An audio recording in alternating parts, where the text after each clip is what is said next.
very much, David. I'd like to take a moment to offer my condolences to years of long service, steadfastness, and dedication. During times of great change, we're highly respected worldwide. The world's lost a most distinguished citizen. It is a pleasure to be here. Adding average, yes, I suppose that's right. Something about your remarks were reminiscent of President Trichet towards the last day. It was when he was kind of saying, and we didn't know that 2 was the right number, but it looks like 1.7 it's going to average, maybe 1.8, 98 or something like that. Yeah, I don't want to get too caught up in that. Last time I was invited to speak here in London was in October 2018. Back then, central bankers around the globe were grappling with inflation that had been too low for quite a long time. And my remarks focused on the need for the Federal Open Market Committee to revise our monetary policy framework in order to counter what appeared to be entrenched impediments, keeping inflation persistently below our 2% inflation objective. Well, almost 4 years later, the economic landscape looks different. In the US and elsewhere around the world, what began as narrowly concentrated shocks to relative prices has spread, turning into broad-based increases in overall inflation to levels far above every central bank's target. Accordingly, monetary policymakers now are significantly tightening policy in order to bring inflation back in line with their price stability mandates. In the United States, since March 2022, the FOMC has increased the federal funds rate, our main policy tool, by 3 percentage points, 300 basis points. We also are reducing the size of our balance sheet at a relatively rapid clip in order to return inflation to the committee's 2% average goal. I expect we will need to raise rates further and then to hold that stance for a while. Of course, the exact path forward for policy will depend on the evolution of the economy and risks to the outlook. My talk today will describe my thinking behind this path in more detail.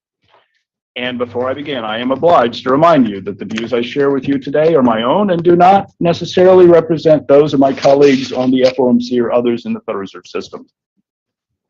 The incoming data on the US economy have been mixed, with moderating spending but quite strong labor demand. Following a robust recovery in 2021, gross domestic product in the US fell over the first half of 2022. Recent indicators point to softness in consumption and business investment, as well as a large decline in activity in the housing sector. Lower real disposable income and tighter financial conditions are clearly in play. This is most notable in interest rate sensitive housing markets, where mortgage rates have about doubled since the beginning of the year. In contrast to these spending data, the labor market has remained very strong. Furthermore, household and business balance sheets look pretty healthy. Considering all of the various indicators and factoring in recent and prospective changes in financial conditions, I expect modest increases in GDP over the second half of this year. I'll get into some specifics about the numbers in a few minutes. First, though, it's important not to lose sight of how we got here. Through 2+ years of grappling with the COVID-19 pandemic and other disruptions, the economy has shown an impressive ability to adjust and carry on. By the second quarter of 2021, activity in the US had surpassed its pre-pandemic level. In the labor market, after peaking near an astonishing 15% early in the pandemic, the unemployment rate in the US declined quickly. Despite the recent slowdown in GDP, the labor market remains extremely tight. Job growth has been strong, and at just 3.7% in August, the unemployment rate is only a bit above the very low level we experienced before the COVID crisis. Furthermore, unfilled job openings at businesses and the rate at which people quit their jobs for other opportunities remain extraordinarily high. However, over the past couple of months, we've heard more reports of reduced job turnover and that some firms are finding it easier to attract qualified workers. These are signs that some of the unusual strength in labor demand may be cooling. Increasing pay and more flexible work arrangements may be part of the explanation, as well as the softer growth in spending I noted earlier.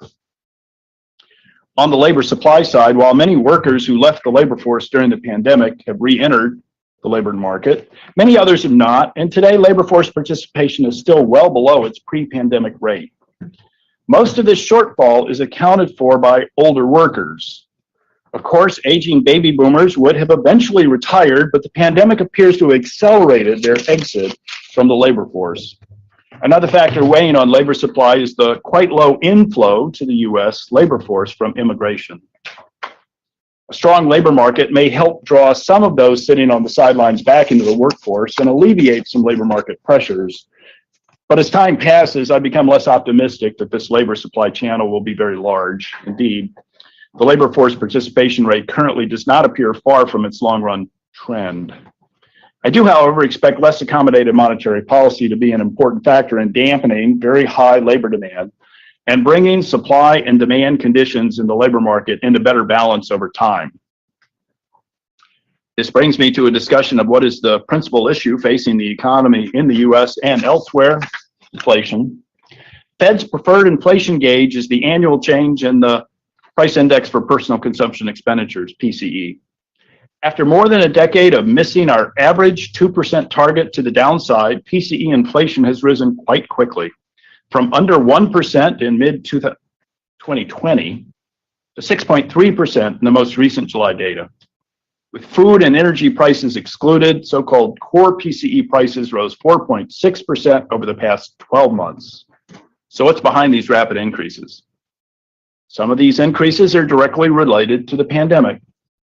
Earlier in the pandemic, with many people forced or choosing to spend more time at home, households shifted their spending from services, such as travel or dining out, toward goods, such as appliances for home improvement projects or consumer electronics.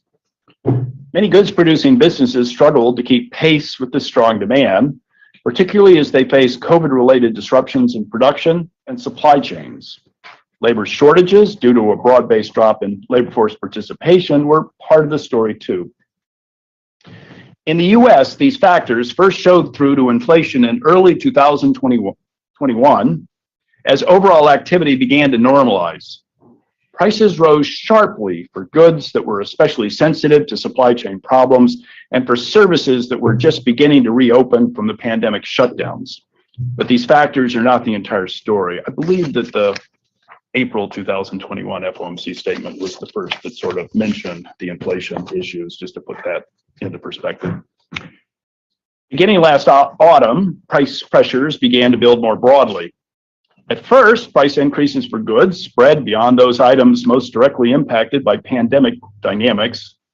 Higher inflation then extended to a wide range of services, including rent and owner's equivalent rent, which account for a significant portion of household spending, and where price increases tend to be rather persistent once they get going. Overall, the broad-based nature of these increases is a sign of widespread general demand pressures on the productive capacity of the economy.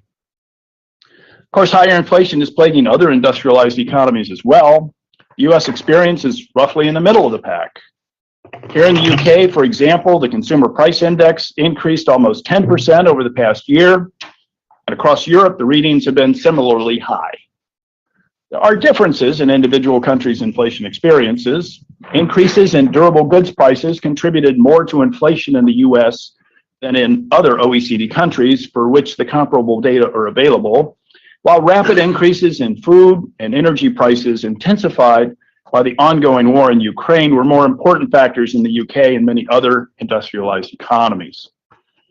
Even though the experiences differ, the rapid increase in inflation has created similar challenges across the world for consumers whose incomes may not have kept pace with rising prices, and for monetary policymakers who are tasked with stabilizing prices.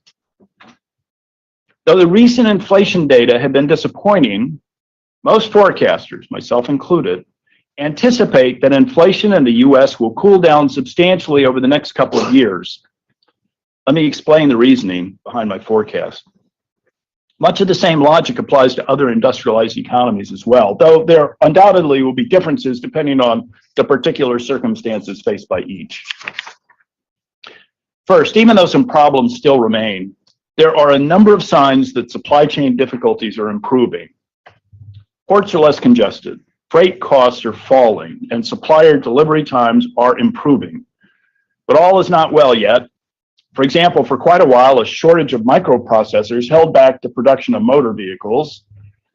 While the chip shortage seems to be largely resolved, but shortages of other parts are now reportedly limiting assemblies. In turn, the problems at the part suppliers appear related to difficulties they are still having in staffing production lines. Over time, we will see supply chains further repaired. We will also see consumption return to more normal patterns. In the US, we may also see some further recovery in labor force participation, though as I mentioned, I think the prospects for this are limited.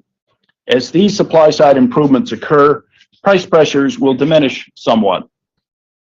Admittedly, these adjustments are taking much longer than I expected, and disruptions from the Russian invasion of Ukraine and unpredictable COVID-related shutdowns, notably in China, have continued to snarl supply. But eventually these adjustments will occur. They are the hallmark of an economy in which prices and wages provide the signals that guide resources to their most productive and profitable uses. Second, tighter monetary policy plays a very important role in my forecast of lower inflation. It is needed to pull back on aggregate demand and keep it from pushing too hard on today's still challenged supply conditions. It is also needed to prevent current large price increases from becoming embedded in pricing dynamics and longer run inflation expectations. Inflation will be much more difficult to rein in if households and businesses start thinking outsized increases in wages and prices are the new norm and incorporate those expectations into their decision making. At shorter time horizons, measures of inflation expectations picked up a lot beginning early last year as people took notice of the higher prices they've been encountering. They've come down some lately with lower energy prices, but they still remain quite elevated. But the good news is that, in general, measures of longer horizon inflation expectations have remained within a range that is consistent with our 2% inflation objective. This is true in most surveys or in the compensation for inflation that's priced into financial market assets, suggesting households and businesses see the primary drivers of inflationary pressures as being short-lived. Now, these perceptions can change and aren't something we can take for granted. I believe the Federal Reserve's strong policy actions and communications have played an important role in anchoring long-run inflation expectations by demonstrating and conveying our commitment to bring inflation back into line with our 2% average objective. The public and markets appear to believe we will be successful, but it is up to us to follow through and do our job. Reducing inflation to a level consistent with the Fed's 2% objective will require a period of restrictive financial conditions. These will generate below-trend growth and some softening of labor market conditions and restore better balance between supply and demand conditions in the United States. My FOMC colleagues and I are acutely aware that this slowdown will, unfortunately, cause difficulties for some households and businesses. Yet failing to restore price stability would result in far greater costs. So with this in mind, what comes next for monetary policy? Last week, the FOMC voted to raise the federal funds rate by 75 basis points to a range of 3 to 3.25%, and indicated that further rate increases will likely be in order. Also, as previously announced, in September, we stepped up the pace at which we're reducing the size of our balance sheet. So how much more tightening might be necessary? One way to gauge this comes from the committee's quarterly summary of economic projections released last week, which presents FOMC participants' forecasts of key economic variables over the next 3 to 4 years and for the longer run. David, I believe I've talked about the SEP in previous gatherings here. I'm a fan of it, yes.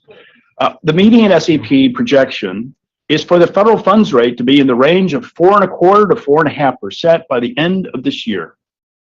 Though I would note almost as many FOMC participants wrote down 4 to 4.25% for the end of year numbers.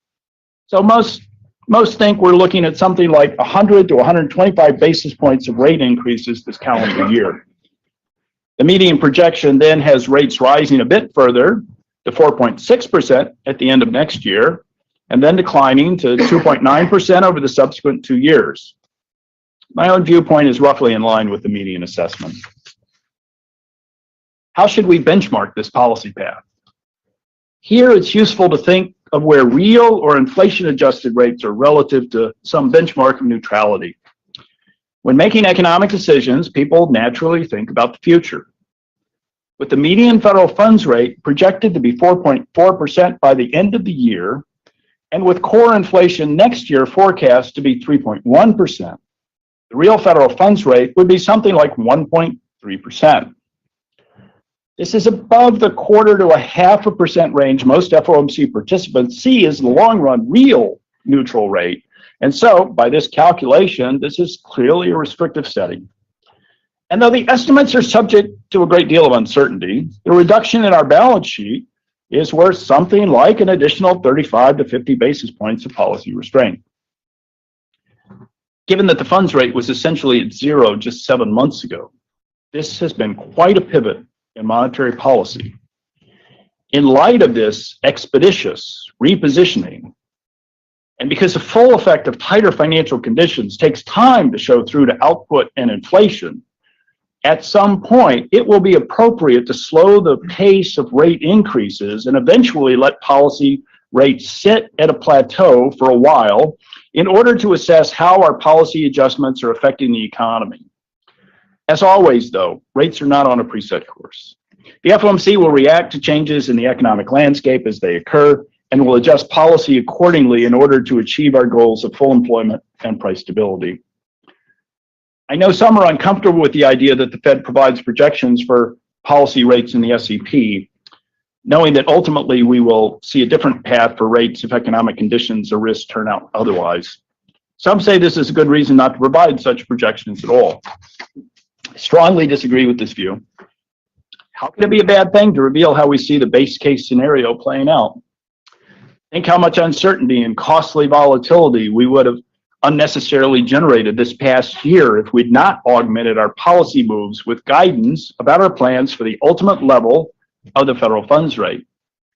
Indeed, in this rate cycle, the information in the SEPs and other Fed communications likely has strongly assisted in tightening financial conditions quickly and substantially without the large dislocations in financial flows that have at times accompanied past changes in the trajectory of policy. There was no taper tantrum this time. Back in 94 and 95, when we increased rates by 300 basis points over 12 months, we had only started to announce that the meeting had actually ended and we had taken an action. So I think this was better. So what does all of this mean for the U.S. outlook for growth, employment, and inflation? Let us return to the FOMC summary of economic projections. For GDP growth, the median projection for this year is only 0.2%, which is consistent with growth averaging only about 1.5% over the second half of the year. Growth is projected at 1.2% in 2023, below the 1.75% most see as the underlying trend. So monetary restraint is clearly showing through in these numbers. Real GDP growth is expected to return to trend in 2024 and 25. Under this GDP forecast, the unemployment rate is projected to rise to 4.4% by late 2023 and remain near that level in 24 and 25. While this does represent a noticeably softer labor market when compared to today's, we are not looking at recession-like numbers. Indeed, the peak projected unemployment rate is less than 0.5 percentage point above where the FOMC sees the unemployment rate settling at over the longer run. As for inflation, with supply-side improvements, restrictive monetary policy, and below-trend growth, I expect inflation will moderate significantly. After all, that's the goal. According to the median SEP, after ending this year at 5.4%, total PCE inflation is expected to fall to 2.8% next year and 2.3% in 24, before returning to our 2% target by the end of 25. So let me conclude. Of course, all forecasts are subject to a great deal of uncertainty and risks, and unfortunately, many of those risks appear to be on the downside. Supply-side repair could continue to move too slowly. Events in Ukraine or further COVID-related shutdowns could put additional pressure on costs, and monetary policy may, on the one hand, not rein inflation in enough, or on the other hand, weigh too heavily on employment. So we must be watchful and ready to adjust our policy stance if changes in economic circumstances dictate. In sum, I can assure you that we will always set policy with the goal of progressing toward our dual mandate objectives of maximum inclusive employment and price stability as expeditiously as possible. Today, inflation is our primary concern. Reducing inflation is likely to require a sustained period of below-trend growth, and there will most likely be some softening of labor market conditions. But this is necessary to restore inflation to our 2% target. Low and stable inflation is a prerequisite for achieving the kind of sustained, strong labor market outcomes that bring benefits to everyone in our society. We hope to achieve this goal as quickly and efficiently as possible. Thank you very much. Look forward to the conversation after this.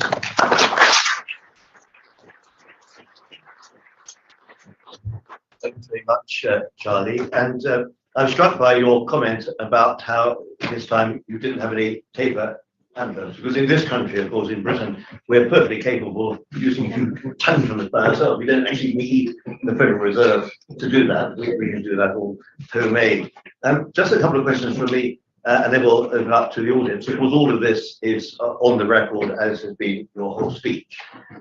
Just in how we got here, you've made the remark that we are moving to restrictive measures. You made the remark about the real federal funds rate being above what is generally likely to be neutral next year. Is the fact that you are moving into an overtly restrictive policy partly a function of the fact that you started too late?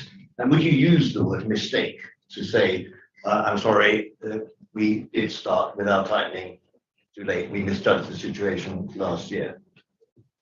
I'll switch you on so everybody can hear. Well, I mean, it's certainly fair to say that we misjudged the situation in the sense that, knowing what I know now, if I've, had a chance to go back and redo it, yes, I probably would have started earlier. I think part of, the playbook that we were using in terms of asset purchases and the funds rate sort of lent itself to a certain pattern. And we gave the economy and the inflation data time to show what we thought were more temporary supply side effects on inflation. That turned out to be wrong, so that was a misjudgment. But when it first started out, so February 2022, the CPI is reported at 7.9%. Previous 12 months, in 21, it was 1.7%. So that's why I say April of 21 was the first FOMC announcement where we kind of said, used car prices, vehicle prices, some relative prices are going up. They appear to be transitory. Thinking that the semiconductor problem would be solved more quickly, didn't work out that way. The COVID complications in factories in Malaysia, Indonesia, COVID lockdowns, perpetuated that. Who would have guessed that the auto company semiconductors were low margin chips, and when all of a sudden everybody wanted consumer electronics, they probably spent more effort on that. But yes, that sort of happened, went on, longer. So, and is that one of the reasons why you have to step a little bit more firmly on the brakes this time around to make up for lost time? I suppose that.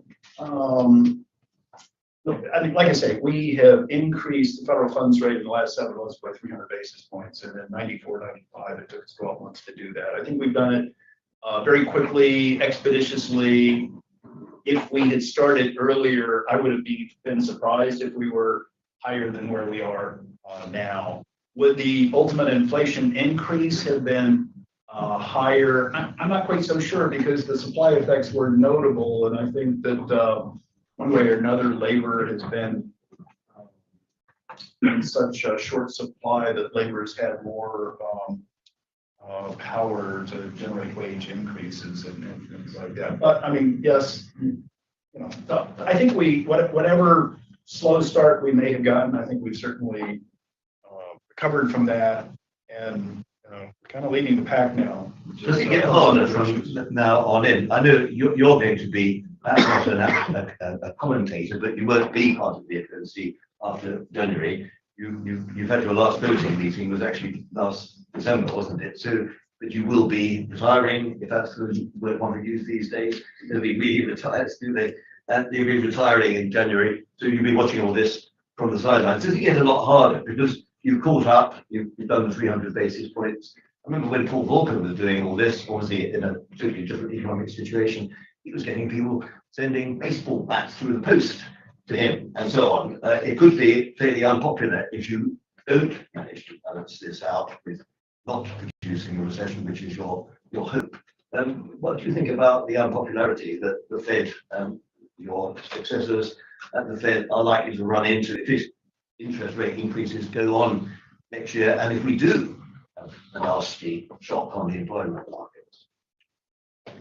Well, as I said, I'm looking for improvement in inflation, some of that coming from improving supply conditions, some of it coming from the tighter financial conditions, the monetary policy, the higher interest rate is generating. And so I am, in line with the peak funds rate as reported in the SEP at like 4.5 and 4 3/4. I think that generates a real rate which will provide meaningful restraint.